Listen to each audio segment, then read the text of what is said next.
Le suspect polonais mis en examen pour enlèvement, viol et séquestration suivie de mort dans l'affaire de la petite Chloé. L'homme, au casier judiciaire déjà chargé, a reconnu son implication dans le décès de l'enfant. Vendredi, Manuel Valls a dénoncé les propos abjects de l'opposition qui fustigeait la politique de désarmement pénal de Christiane Taubira. À Créteil, le Premier ministre a lancé un plan sur 3 ans pour lutter contre la hausse insupportable du racisme et de l'antisémitisme. Doté de 100 millions d'euros, il prévoit entre autres le renforcement de la formation des enseignants sur ces thèmes et la mise en place d'une unité de lutte contre la haine sur Internet. La Sicile submergée par l'afflux de migrants sur ses côtes. Plus de 11 000 d'entre eux sont arrivés ces 6 derniers jours en Italie.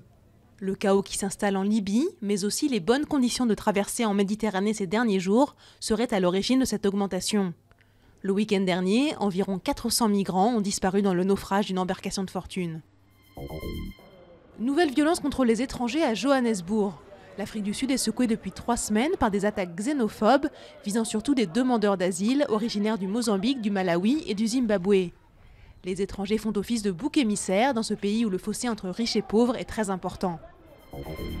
Combat au sabre laser, séance de pause avec un Stormtrooper et même valise R2D2.